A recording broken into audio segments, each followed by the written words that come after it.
मैंने आपको बताया था कि भारतेंदु हरिश्चंद्र द्वारा रचित भारत दुर्दशा नाटक भारतेंदु हरिश्चंद्र द्वारा लिखित है। भारतेंदु हरिश्चंद्र के जन्म के बारे में बताया था, फिर भारतेंदु हरिश्चंद्र की रचनाओं के बारे में बताया था। अब हम इस एपिसोड में चर्चा करेंगे भारत दुर्दशा के बारे में। भारत दुर्दशा नाटक क्या है और कैसा है, इसके बारे में चर्चा करते हैं। मैंने आपको शुरू में ही बतला दिया था कि भारत दुर्दशा 1880 में लिखा गया था। इसका जो रचना काल है वो 1880 है भारत दुर्दशा का। और ये जो भारत दुर्दशा नाटक है, इस नाटक में भारतेंदु हरिश्चंद्र ने भारत की दुर्दशा के बारे में चित्रण किया था कि जब भारत अंग्रेज़ों के पराधीन था तब उनकी स्थिति क्या थी और किस तरह भारत के लोग दबे और प्रताड़ित महसूस कर रहे थे, उसी का इसमें चित्रण किया गया है। देखिए, भारत दुर्दशा के बारे में हम चर्चा करते हैं। देशभक्ति पर आधारित भारत दुर्दशा नाटक भारतेंदु हरिश्चंद्र का एक अलग तरह का नाटक है, जिसे उन्होंने नाट्य रासक या लास्य रासक कहा है। ये देखिए, छोटे प्रश्नों के लिए बहुत महत्वपूर्ण है। इसे लास्य रूपक या नाट्य रासक ये कहा है इन्होंने। हिंदी साहित्य कोश भाग 2 में लक्ष्मी सागर बार्सने ने भारत दुर्दशा का प्रकाशन वर्ष 1880 बताया है, जबकि भारतेंदु समग्र ने संपादक ने इसे 1875 ईस्वी में छापा बताया है। भारतेंदु हरिश्चंद्र ने 6 अंकों वाले इस नाटक में भारत के प्राचीन गौरव और वर्तमान दुरावस्था का वर्णन किया है।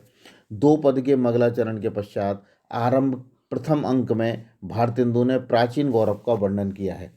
देखिए, छोटी प्रश्नों में ध्यान रखना, ये 6 अंकों वाला एक नाटक है जिसमें 6 अंक हैं। प्रथम चरण में उन्होंने भारत का अतीत का वर्णन किया है, साथ ही विदेशी आक्रांताओं के कारण इस देश में दयनीय स्थिति हुई है उसका वर्णन किया है। द्वितीय अंक में भारत स्वयं अपनी दीन दशा पर सुनाता है और बेहोश हो जाता है, किंतु आशा उसके प्राण बचा लेती है। देखिए, कि महत्वपूर्ण बात है कि यहाँ के इस नाटक के जो पात्र हैं उसकी चर्चा हम जो आगे करेंगे कभी, और पात्र हैं वो प्रतीकात्मक हैं। भारत, आशा, आदि, अपव्यय, फूट, जिम्मेदारी, ये जो पात्र हैं वो सब प्रतीकात्मक हैं। आगे देखेंगे उसको। तृतीय अंक में भारत दुर्दशा के लिए जिम्मेदार फूट, अपव्यय, संतोषवृत्ति, स्वार्थपरकता जैसी शक्तियों का उल्लेख करते हैं। वे मानते हैं कि इन शक्तियों ने भारत को धन, बल और विद्या से शून्य कर दिया है और इसी का परिणाम है कि भारत सर्वनाश की ओर आगे बढ़ता जा रहा है। चतुर्थ अंक में भारत दुर्देव भारत के निश्चित नाश का उपक्रम करता है। पांचवें अंक में एक सभापति, एक बंगाली, एक मराठी, एक संपादक, एक कवि और 2 देशवासी, 7 लोग इस देश के बचाव के उपाय पर चिंतन करते हैं, किंतु डिसलाइटी उन्हें इंग्लिश पॉलिसी एक्ट के तहत हाकिम इच्छा नामक दफा से गिरफ्तार करके ले जाती है। और छठे अंक में भारत भाग्य बेहोश होकर भारत को जगाने का प्रयास करता है, किंतु उसे जब लगता है कि भारत का जगाना संभव नहीं है तो अपने सीने में कटार मार लेता है। कहने का मतलब है कि इस नाटक के 6 अंक जो छोटे छोटे अंक हैं, प्रतीकात्मक पात्रों के द्वारा इसमें वर्णन किया गया है और उसके आधार पर उनका ये है। स्पष्ट है कि यह नाटक भारतेंदु को निराशा को प्रकट करता है, इसलिए भारतेंदु का यह नाटक दुखांत रूपक ही कहा जाएगा। अर्थात इसका जो अंत है वो दुखांत के रूप में हुआ है, सुखांत के रूप में नहीं हुआ है, इसलिए नाटक को दुखांत नाटक कहा जाएगा। छोटे प्रश्नों में ध्यान रखने की बात है। अब देखते हैं नाट्य रासक क्या है। स्वयं भारतेंदु ने भारत दुर्दशा को एक नाट्य रासक या लास्य रूपक कहा है। आचार्यों ने नाट्य रासक में एक अंक उदात्त नायक, पीठ मर्द उपनायक, श्रृंगार का समावेश और हास्य रस का प्राधान्य माना है। आचार्यगण यह भी मानते हैं कि नाट्य रासक में नायिका बासक सज्जा होती है और इसके मुख और निर्वहन संधियों का प्रयोग किया जाता है।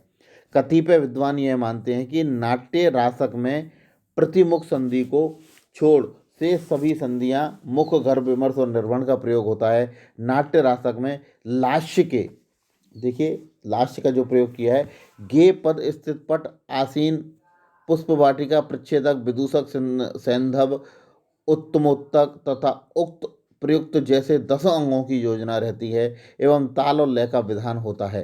संस्कृत में विलासवती 4 संधियों का और नर्मवती 2 संधियों का प्रसिद्ध नाट्य रासक है।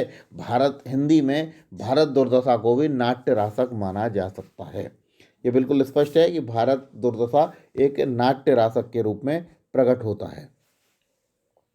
साहित्य दर्पणाकार विश्वनाथ, आचार्य विश्वनाथ ने नाट्य रासक की परिभाषा देते हुए कहा है, आप स्क्रीन पर देख रहे हैं, नाट्य रास के प्रथम अंक के बहुताल लय स्थिति है, उत्तम नायकम तद्वतय पीठ मर्दोपना यकमं हास्यो अंगगत से श्रृंगारो नारी बासक सज्जिका मुख निर्वाणने संधि लास्याज्ञानी तस् दशापि च केचित प्रतिमुखम संधि में ही नेच्छन्ति केवलम।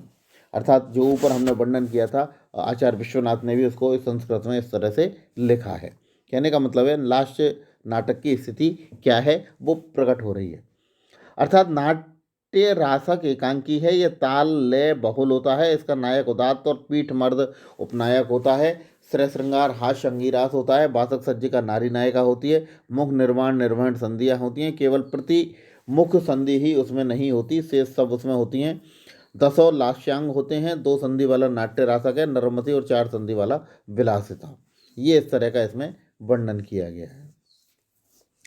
यदि नाट्य रासक में शास्त्रीय दृष्टि से विचार करें तो भारत दुर्दशा को नाट्य रासक नहीं कहा जा सकता है, क्योंकि न तो इसकी पात्र योजना नाटक रासक जैसी न है न घटना चक्र, किंतु लास्य के गेय पदों का में इस नाटक का प्रयोग हुआ है।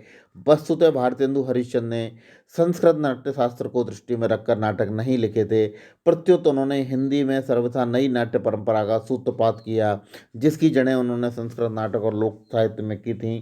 डॉक्टर दशरथ ओझा के अनुसार भारतेंदु को विरासत के रूप में 5 नाट्य शैलियाँ मिली थीं।